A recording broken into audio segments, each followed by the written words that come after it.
Bonsoir. Bonsoir. Je suis la sœur Nirva Guerrier. Alors, le thème de la dévotion de ce mois-ci, ça va être comment peut-on avoir une relation personnelle avec Dieu. Je vais prier pour vous, Père Saint. Merci pour la grâce que tu nous as donnée. Merci Seigneur pour ton amour, pour tes bienfaits, car tu es le Dieu des dieux, le Seigneur des seigneurs, l'alpha et l'oméga, le premier, le dernier, le commencement et la fin. Seigneur, merci encore, mille merci, parce que tu nous as permis de subsister, Seigneur, malgré tout ce qui peut être arrivé dans la vie. Seigneur, on t'aime, on t'adore, car tu es un Dieu insondable, un Dieu adorable, un Dieu de paix, un Dieu de joie et de grâce. Je te demande de m'assister, Seigneur, tout le long que je vais parler en ton nom, et que ton nom soit béni, et que les gens qui vont à écouter, Seigneur, qu'ils soient bénis et glorifiés. C'est dans ton précieux nom, Jésus, à lui seul soit la gloire, l'honneur, magnificence pour le siècle et des siècles. Amen. Comme je vais dire au commencement, on va parler comment entretenir une relation personnelle avec Dieu. Pour moi, avoir une relation personnelle avec Dieu signifie que nous devons faire une place à Dieu dans notre vie quotidienne. Nous devons lui adresser à chaque instant dans notre vie et méditer sur sa parole. Nous devrions faire des efforts pour qu'on puisse vivre de mieux en mieux afin de le connaître dans notre vie. Comme dans les Thessaloniciens, ils disent que nous devons prier sans cesse. Prier sans cesse et de méditer la parole de Dieu toujours dans notre vie. Je ne sais pas combien de nous autres qui savent que vous savez, on a besoin Dieu, le Saint-Esprit, de demeurer en nous. On a besoin à chaque instant dans notre vie, à chaque pas, à chaque chose qu'on veut faire dans notre vie, on a besoin de Dieu.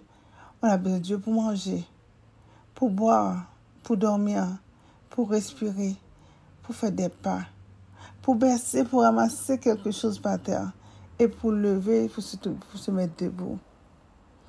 Dieu est omnipotent dans notre vie. Nous devons prier pour recevoir la sagesse. Comme dit dans le Jacques 1er 5, ce qui est l'atout le plus précieux que nous puissions avoir. Nous devons lui présenter notre quête et le présenter au nom de Jésus. Dieu est celui qui nous a aimés au point de donner sa vie pour nous. Il est bon pour nous. C'est le Dieu de grâce, le Dieu de paix, le Dieu de joie. C'est lui qui a comblé l'abîme qui existait entre nous et Dieu. Je ne sais pas si vous toujours pensez à mettre en pratique cette passion-là, la passion de vivre pour Dieu, de le connaître dans notre vie, de l'accepter, de marcher avec lui et de les accepter étant notre conseiller, notre consolateur personnel. Ne vous oubliez pas que vous avez dit, si vous m'aimez, Si vous m'aimez, vous gardez mes commandements. C'est comme parfois on dit à notre enfant, si vous m'aimez, vous ne me faites pas parler trop.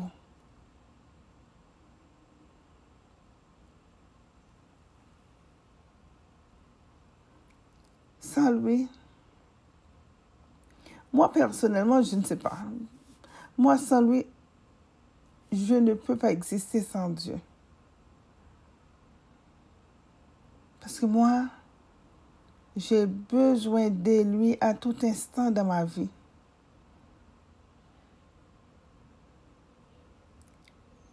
Sans lui, je ne suis rien. Sans lui, je n'ai pas d'existence. Et pour moi, je considère quelqu'un qui vit à ce moment-ci, dans ce monde-ci que nous vivons, qui n'a pas Dieu dans sa vie. Excuse-moi l'expression, je dirais moi-même que vous êtes un mort en vacances. Vous n'êtes pas existé, vous n'êtes plus existé. Parce qu'il a dit dans sa parole, si vous vous demeurez en moi et que ma parole demeure en vous, demandez ce que vous voudrez et tout cela vous sera accompli. Notre consolateur, notre ami, notre père, notre frère, c'est lui qui était mort pour nous. C'est lui qui a pris nos péchés malgré qu'on ait péché. Et puis, il ne regarde pas sur notre péché. Il ne regarde pas la façon qu'on vit. Il suffit qu'on lui donne la place en nous. Automatiquement, qu'on lui donne la place, que vous lui donnez la place, c'est que vous l'acceptez. Vous acceptez de marcher avec lui, de vivre avec lui. Et je dirais même, c'est un grand cadeau qu'il peut nous donner. Un cadeau extraordinaire, un cadeau grandiose, parce qu'on a l'occasion de passer l'éternité avec Dieu. Toutefois, qu'on met notre confiance en lui.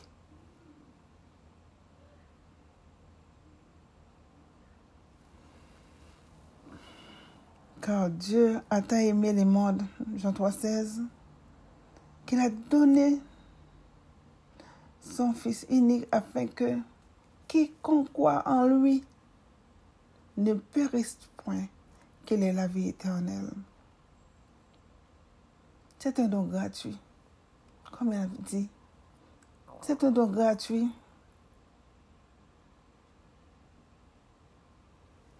Quand on accepte Dieu de notre vie, comme dit le verset, pour le salut et quiconque le croit. Tu n'as rien.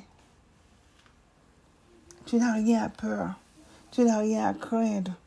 Parce que tu as un personnage important dans ta vie. Un personnage qui ne va pas te défier jamais dans ta vie. Un personnage qui est grand, qui est bon, qui est adorable, qui sent bon, compassionné, qui nous a fait avoir toujours la grâce, la joie, la paix. On est toujours joyable. Celui qui a ce personnage dans leur vie. Car notre Seigneur, avec lui, quelqu'un qui a ce grand personnage, qui a le Saint-Esprit, le Dieu vivant dans leur vie, qu'il accepte de marcher avec lui.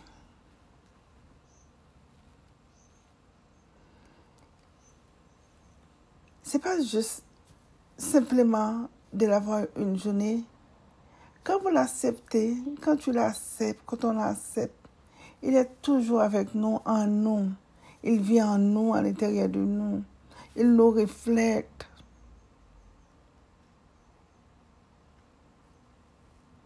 Mais puisqu'on a ce grand personnage-là en nous, alors qu'est-ce qui arrive? C'est comme un arbre qui a trouvé de l'appui. Il commence à flétrir, grandir, flétrir, rajeunir. C'est comme ici, on peut voir en hiver que les arbres, beaucoup d'arbres ont perdu leurs feuilles. Ils ont perdu leur feuillage.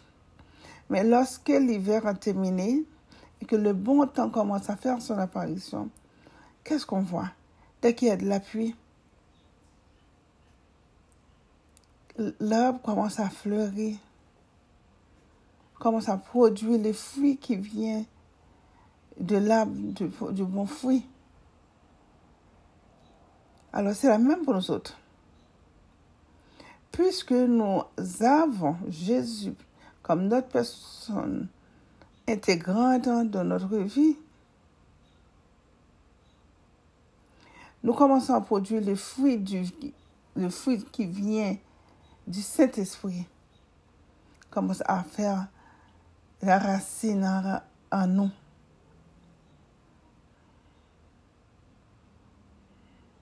Et lorsque nous le laissons pénétrer, agir en nous et nous diriger, il produit de l'amour, la joie, la paix, la patience, la bonté, la bienveillance, la foi, la douceur, la maîtrise de soi. Qu'on trouve dans le Galates 5, verset 22-23. Les fruits de l'esprit.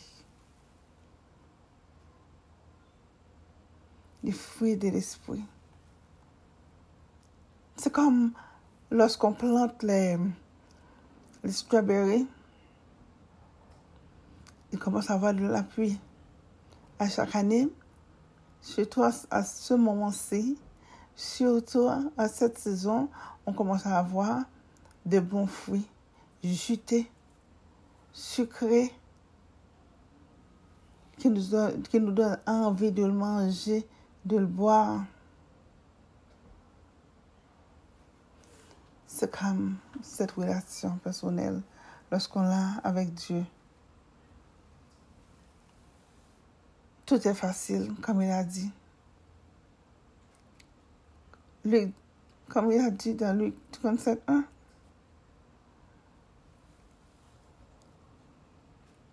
C'est comme ça qu'on le vient.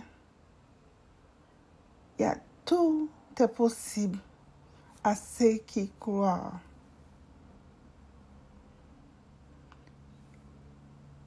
Il n'y a pas de casse-tête. On a un sauveur, on a un frère, on a quelqu'un qui nous comprend. Et que nous aussi, que nous comprenons, et puis qu'on doit vivre pour lui, avec lui. Et comme dit le verset, que sa parole ne se détient pas loin de ta bouche. C'est pas une fois par jour, c'est pas une fois par semaine, une fois par mois.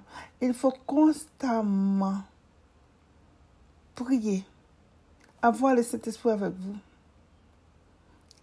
marcher avec le Saint-Esprit, vivre avec le Saint-Esprit, prier sans cesse, lire notre Bible, rejoindre une église qui connaît l'autorité de la Bible. Des choses qui pourront nous aider à grandir. Lorsque vous lisez la Bible, vous entendez la parole de Dieu, vous entendez les messages, vous cherchez des choses qui pourraient être bénéfiques pour votre âme, pour qu'on puisse jouir de cette grâce. Pour moi, c'est une grâce. Quand je vous ai dit de rejoindre une église, de rejoindre une place, mais c'est une place que vous vous sentez réjouir lorsque vous êtes là.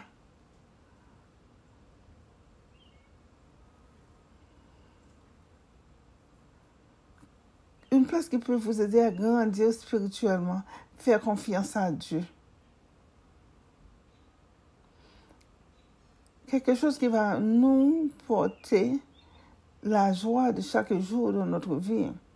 Et croire qu'il est celui qui nous soutient en toutes choses. Jésus de Nazareth. Lorsqu'on se sent fatigué, lorsqu'on se sent découragé, épouvanté, on sait qu'on a quelqu'un à qui on peut tourner.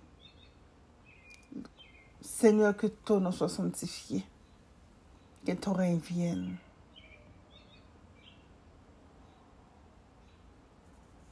Comme dit le verset. Mon âme bénit l'Éternel et tout ce qui est en moi bénissez son Saint-Nom. Et n'oublie chacun de ses bienfaits. Il est bon, il est adorable.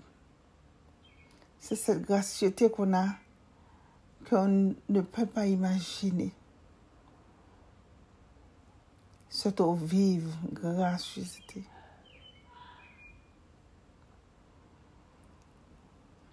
Alors, je souhaite que les gens qui ne connaissent pas encore Dieu, ceux qui marchent avec un pied dehors et un pied à l'intérieur, peuvent faire un vol de face. Car notre Seigneur vivant, il est bon. Il est magnifique.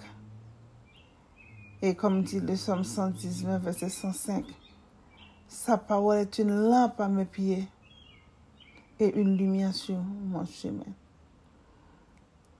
Que ce soit, la parole de Dieu peut nous conduire, vous conduire. Et que vous pouvez reconnaître que la parole de Dieu, c'est un don gratuit que le Seigneur a donné. Et ce va être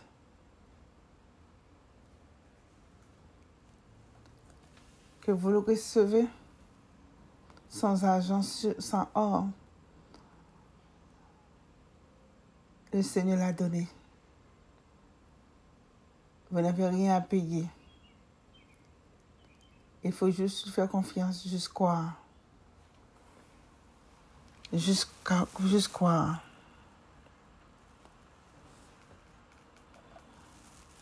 Que la parole de Dieu et accepter ce cadeau divin. Car maintenant, je peux dire quelqu'un qui vit sans Dieu dans leur vie, je voudrais dire c'est comme un mois en vacances. Parce que tu n'as rien en toi. Avoir le Seigneur dans ta vie, tu as tout. Tu as tout.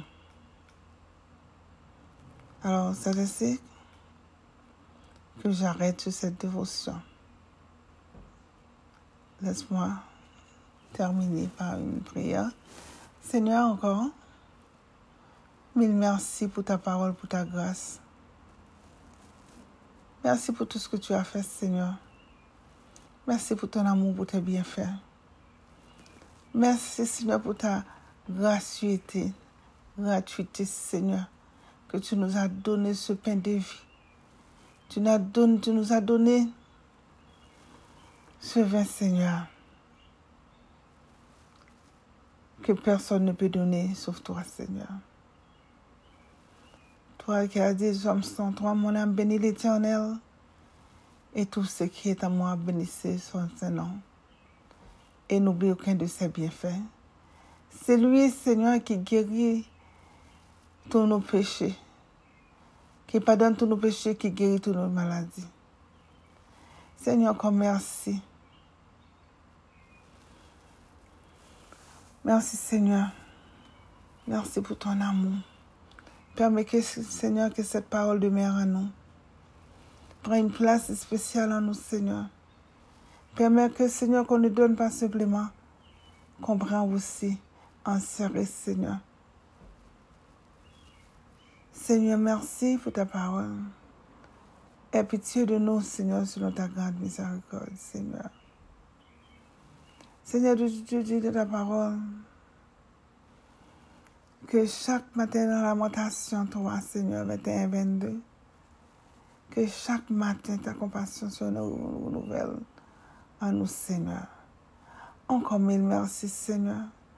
Comme tu as dit dans Jérémie, Seigneur, 11-29, Seigneur. Tu as dit, Seigneur, le plan que tu as pour nous, c'est un plan de peur, de joie, non pas un plan de malheur. Seigneur, tu es bon.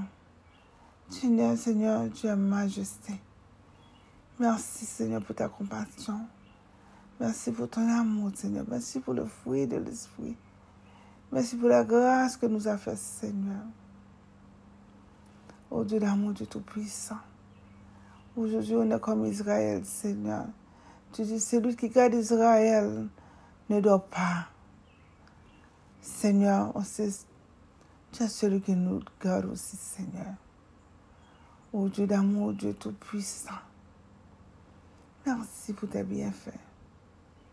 Merci pour ta miséricorde. Et que ton nom soit béni. Et que ton nom, Seigneur, soit fructifié. Et que ton nom glorieux, Seigneur, peut aider d'autres qui ne connaissent pas qui tu es. Encore merci, Seigneur, parce que tu nous as choisis. Merci, Seigneur, parce que tu es mort pour nous. Tu as versé ton sang sur le bois du calvaire pour nous, Seigneur. Merci, Seigneur, car sans toi, qu'on n'a pas la vie, Seigneur. En toi qui as la résurrection. En toi qui as la vie, Seigneur. En toi qui as la continuité de vie. Que ton nom soit béni dans le nom de Jésus que j'ai prié. Amen.